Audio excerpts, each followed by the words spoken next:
चलिए, तो हम लोग देख रहे थे पिछले वीडियो में दिए यूज द डायमेंशनल फार्मूला। अब इसका लास्ट टॉपिक जो है derive the relations among the different physical quantity. ये जो आपका हेडिंग है ये आपका मेडिकल में जनरली क्वेश्चन यहाँ से रहता है, derive the relations among the different physical quantity. पहले हेडिंग डाल दे रहे हैं।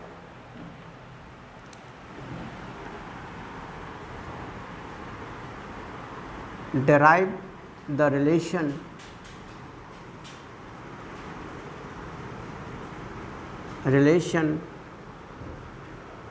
among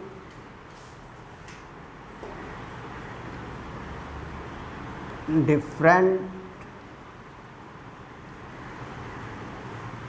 physical quantities। क्लियर? इससे पहले भी आप लोग को बोला कि मैथ का भी ऑनलाइन क्लास चल रहा है बाय हिमांशु सर के द्वारा। आप यूट्यूब पर जाके क्लिक करोगे मैथमेटिक्स बाय हिमांशु शेखर सिंह, ठीक है? तो आपको मैथ का क्लास वहाँ से चलता रहेगा। बहुत अच्छा पढ़ाते हैं, एकदम लो लेवल से स्टार्ट कर रहा है। आप देख के अपना समझ सकते हो। मैं भी वीडियो देखा तो अच्छा लगा, इसी के लिए मैं प्रोवाइड कर रहा हूँ और बहुत अच्छी तरीके से समझाते हैं वो। Himanshu Shekhar by math by Himanshu Shekhar.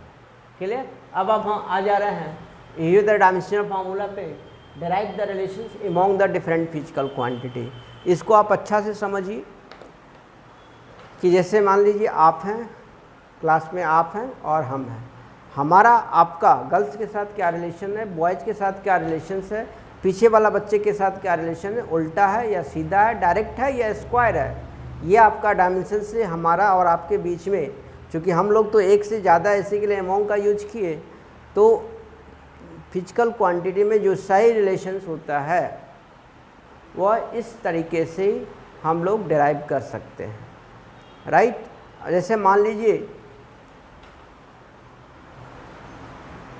कि आप अगर हमसे नहीं पढ़े हो तो मेरे बारे में तो नहीं बोल सकते हो या कि विजय सर बहुत अच्छा नहीं पढ़ाते हैं। कम से कम निगेटिव नहीं बोलोगे, बोलोगे नहीं पता कि कैसा पढ़ाते हैं या नहीं पढ़ाते हैं। ये तो नहीं बोलोगे ना कि सर खराब पढ़ाते हैं। मेरे पढ़ने के बाद ही तुम डिसाइड करोगे कि क्या खराब पढ़ाते हैं या अच्छा पढ़ाते हैं या जैसा भी पढ़ाते हैं। तो अभी तक निम्बरका क्लासेस से बहुत सारे बच्चे मेडिकल IIT JEE कंप्लीट किए हैं और इस बार भी चांसेस है कंप्लीट करेंगे ही। अब तो डे टू डे बढ़ा दिया गया। फाइनल डेट आया 13 सितंबर। तो नीट स्टूडेंट्स वाले के लिए अपना एनर्जी कम मत होने दीजिए, स्टेमिना रखिए और अपने मेहनत को डबल कर दीजिए। यही आपका गोल्डन अपॉर्चुनिटी है कि आप क्रैक कर सकते हो। अपना स्टेमिना को कम मत होने दीजिए। तो आइए हम लोग देख रहे हैं derive the relations among the different physical quantity. इसमें क्या देखना है अब हम लोग देखते हैं। जैसे सिंपल पेंडुलम, जो दीवाल घड़ी है, उसमें हम लोग सिंपल पेंडुलम देखते हैं। एक बॉब लटका हुआ रहता है, एक स्ट्रिंग रहता है, वो डोलते रहता है इधर से उधर इधर से उधर।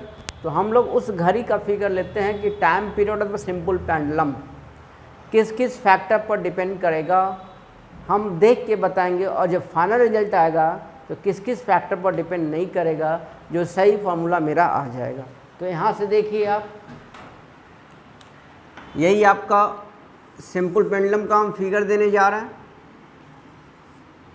यही बॉब है। बॉब माने गोला हो गया। ये रस्सी है, स्ट्रिंग है जिसकी लंबाई L हो गई। बॉब का मास M हो गया। अब बॉब क्या करता है, यहाँ से इधर जाएगा, फिर आएगा, फिर इधर जाएगा, फिर आएगा, फिर इधर जाएगा। तो यहाँ देखिए बॉब यहाँ पर पहुँचा, गया, फिर आया। बॉब यहाँ पर पहुँचा, फिर आया, फिर गया। जब बॉब यहाँ पर पहुँच रहा है तो ये स्ट्रिंग आपका यहाँ पर आ जाएगा, एंगल बना रहा है थीटा। यहाँ पर जी क्या काम करेगा, नीचे काम करेगा। तो यहाँ पर हम देख रहे हैं मास एक फिजिकल क्वांटिटी हुआ, एक्सेशन ड्यू टू ग्रेविटी दूसरा फिजिकल क्वांटिटी हुआ, लेंथ तीसरा फिजिकल क्वांटिटी हो गया और एंगल चौथा फिजिकल क्वांटिटी हो गया। तो यहाँ से हम लोग देख रहे हैं, मुझे पता नहीं कि टाइम पीरियड सिंपल पेंडुलम का क्या फॉर्मूला है, अब फिगर देखते हुए इसके आधार पे हम लोग ड्राइव कर रहे हैं। तो देखिएगा, time period of simple pendulum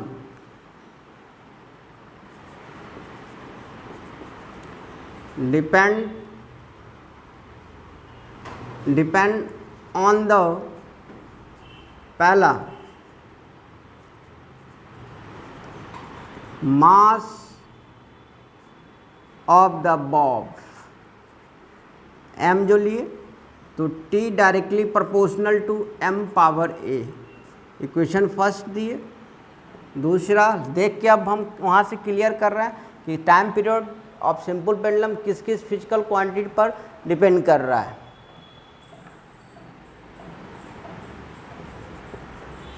length of the string t directly proportional to l power b। तीसरा acceleration due to gravity small g, t directly proportional g power c, equation third. And number 4 जो आ रहा है angle,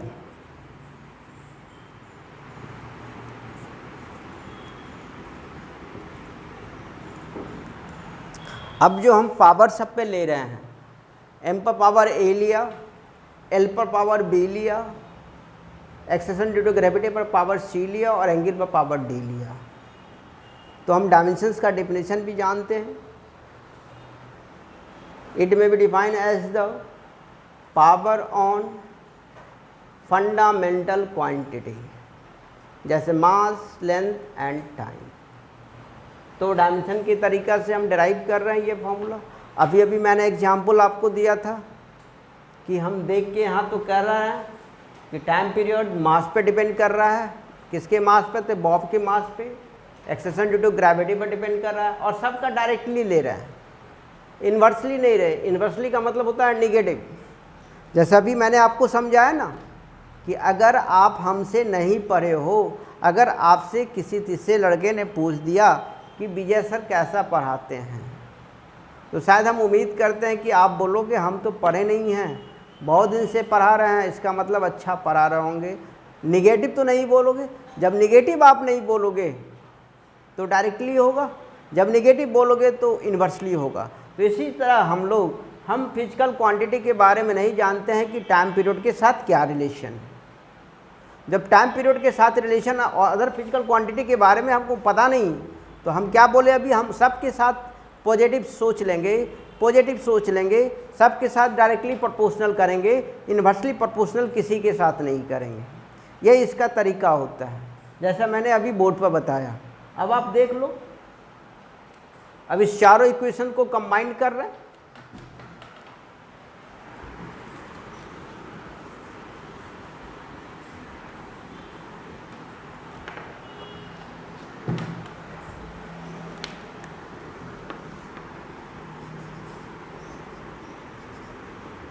combined equation 1, 2, 3 and 4, तो t directly proportional to m power a, l power b, g power c और theta power d। Proportionality को हटाने के लिए constant term का यूज किए k, m power a, l power b, g power c, theta power d। Here k का value हो गया 2 पाई, ये नंबर है तो इसका डायमेंशन नहीं होगा। थीटा एंगल है आपका, ये भी आपका नंबर हो गया, इसका यूनिट होता है लेकिन डायमेंशन नहीं होता। तो अब आप यहाँ पर से देख सकते हैं t बराबर 2 pi m power a l power b g power c। Equation number हम 5 किया है। एंगल को भी यहाँ से हटाया क्योंकि एंगल का यूनिट होता है रेडियन या डिग्री, लेकिन उसका डायमेंशन नहीं होता, वो नंबर है, नंबर का डायमेंशन नहीं होता। तो इक्वेशन नंबर 5 तक आ गए। अब उसके बाद क्या करेंगे कि जो एक्चुअल डायमेंशन है पर्टिकुलर फिजिकल क्वांटिटी का, जैसे यहाँ टाइम, इसका एक्चुअल डायमेंशन t होगा, मास यहाँ एक्चुअल डायमेंशन कैपिटल M होगा, L एक्चुअल डायमेंशन L होगा, एक्सेशन ड्यू टू ग्रेविटी इसका एक्चुअल डायमेंशन क्या होगा L t पावर -2। तो उसके बाद हम लोग क्या करेंगे, जो जिसका डायमेंशन है एक्चुअली हम उसका एक्चुअल डायमेंशन लिख देंगे इसके बाद। क्लियर? तो आइए अब देख लीजिए, m पावर 0 मतलब 1 हो गया, l पावर 0 मतलब 1 हो गया और t पावर 1। 2 पाई नंबर है हट गया, मास का dimension capital M power A, length का dimension capital B capital L power B और acceleration due to gravity L t power -2 power C whole power C। यहाँ से आप देख लो m power A L power B L power C t power -2C। तो m power A L, यहाँ पर क्या देख रहे हैं, बेस सेम है, देन पावर एडेड, तो b प्लस c हो गया पावर में और t पावर -2c। इधर देख लीजिए m power 0 l power 0 t power -1। उसके बाद क्या करना है, कंपेयर करना है, मास को मास के साथ कंपेयर करना है, लेंथ को लेंथ के साथ कंपेयर करना है और टाइम को टाइम के साथ कंपेयर करना है, को रिलेट करना है। 1 को 1 के साथ करना है, 2 को 2 के साथ करना है, 3 को 3 के साथ करना है कंपेयर। क्लियर? तो अब यहाँ से आप देख लीजिए,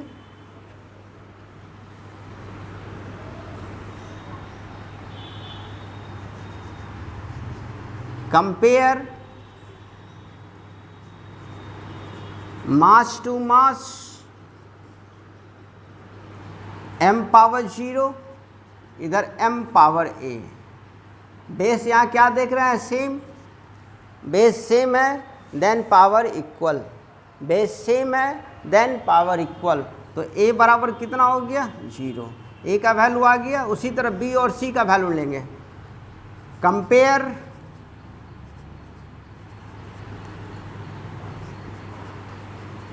length to length, l power 0 यहाँ है l b plus c, then base same then power equal, तो b प्लस c बराबर कितना हो गया 0, तो b बराबर क्या हो गया -c या c बराबर क्या हो गया -b। क्लियर? अब आ जाइए कंपेयर टाइम टू टाइम, तो t पावर +1 और t पावर -2c, तो -2c बराबर क्या हो गया 1, तो c बराबर क्या हो गया -12, तो c का वैल्यू क्या हो गया -12, तो b का भी वैल्यू ले सकते हैं यहाँ से, -c दिया हुआ है तो कि b माइनस और हाफ, तो माइनस माइनस प्लस, तो a का वैल्यू आ गया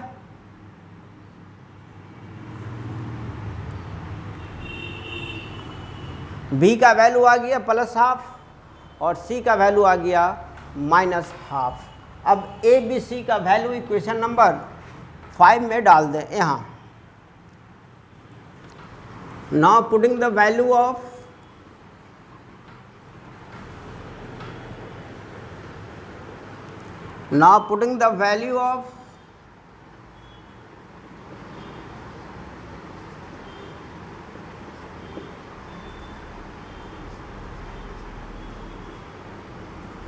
value of A B and C in equation 5, तो t बराबर 2 pi m power a l power b g power c, यही था 5।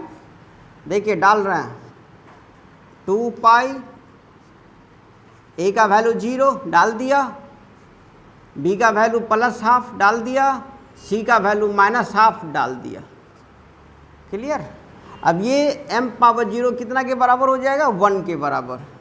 तो t बराबर 2 पाई इंटू 1 l/2, इधर नीचे चल जाएगा तो प्लस में आ जाएगा।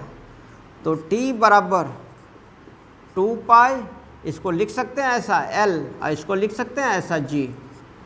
तो t बराबर 2 पाई √l/g। तो यही देखिए आपका रिलेशन आ गया टाइम पीरियड का, और सही फार्मूला है time period of simple pendulum का, t बराबर 2 पाई √l/g। तो यहाँ से हम लोग देखे क्या क्या थे, मास पर डिपेंड किया था, एंगल पर डिपेंड किया था, एक्सेशन ड्यू टू ग्रेविटी पर डिपेंड किया था, और लेंथ पर डिपेंड किया था। हम सीधा लेके चले थे, उल्टा लेके नहीं चले थे। लेकिन आपके इक्वेशन में क्या हो गया, मास पर डिपेंड नहीं कर रहा है, लेंथ पर डिपेंड नहीं कर रहा है, नहीं मास पर डिपेंड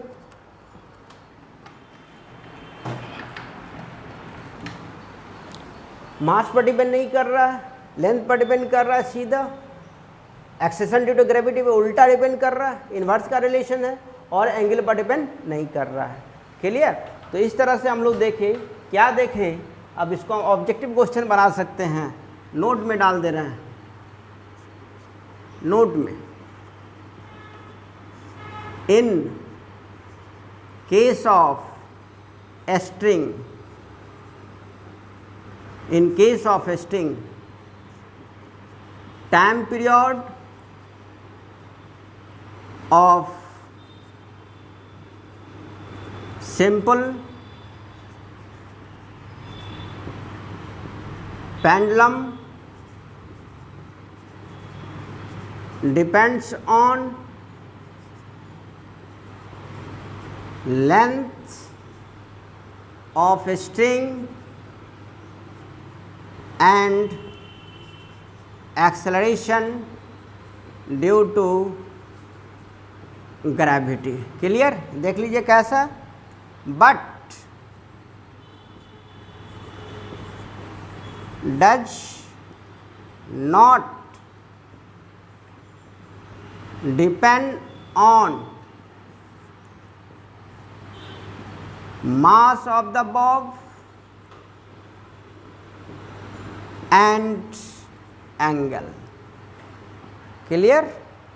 t बराबर 2 पाई √l/g, राइट। अब यहाँ से देख लीजिए आप, फिर नोट में जा रहा है,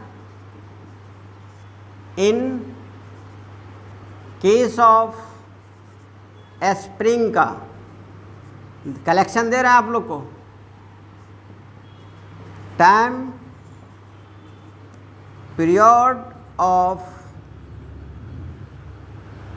simple pendulum does not depend on length and acceleration due to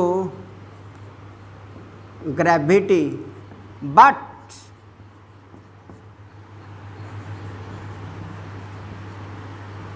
depends on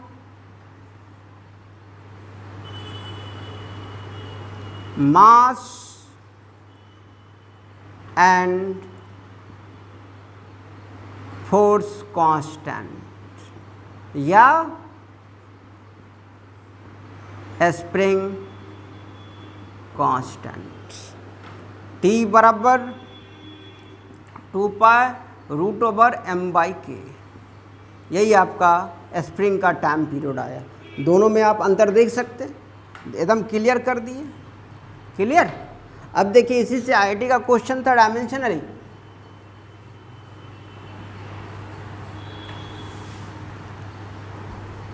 कि टी बराबर 2√/L, क्या ये टाइम पीरियड का फॉर्मूला है?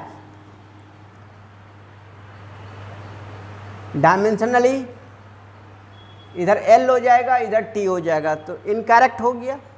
नोमेरिकली देखिए T बराबर 2π√/L/g ऐसा होता है। T बराबर 2 पाई को अंदर ले जा रहा तो π² इंटू L/g। अब यहाँ से g और π² कैंसिल हो गया तो T बराबर 2√/L। देख लिए टाइम पीरियड का, सिंपल पेंडुलम का टाइम पीरियड आ गया। ये आईआईटी का क्वेश्चन था। तो इस तरह से हम लोग देखें derive the relations among the different physical quantity में रिलेशंस क्या है। बहुत सारे फिजिकल क्वांटिटी को हम लोग डायमेंशन के तरीक़ा से अगर ले जाते हैं तो जब स्टार्ट उसका करते हैं तो LHS RHS को हम डायरेक्टली लेते हैं, नॉट इन्वर्सली लेते हैं, directly power A power B power C करके पावर D करके लेते हैं। और उसके बाद सेकेंड स्टेप क्या करते हैं कि एक्चुअल जिस फिजिकल क्वांटिटी का डायमेंशन है उस फिजिकल क्वांटिटी का एक्चुअल डायमेंशन लिखते हैं, उसके बाद पावर को सॉल्व करते हैं। उसके बाद क्या करते हैं हम लोग कंपेयर करते हैं टाइम को टाइम के साथ, लेंथ को लेंथ के साथ और मास को मास के साथ। तो फाइनली हम लोग ABC का वैल्यू निकालते हैं, उसको जहाँ पुट करना है पुट करके सही रिलेशन निकालते हैं। किसकी सहायता से? तो डायमेंशन की सहायता से। क्लियर। अगर ये वीडियो आपको पसंद आया तो लाइक कीजिए, सब्सक्राइब कीजिए और अपने दोस्तों के बीच में शेयर कीजिए। कमेंट ज़रूर दीजिए। कमेंट देने से अच्छा लगता है कि आप इस वीडियो को देख रहे हैं, समझ रहे हैं या नहीं समझ रहे हैं। ओके।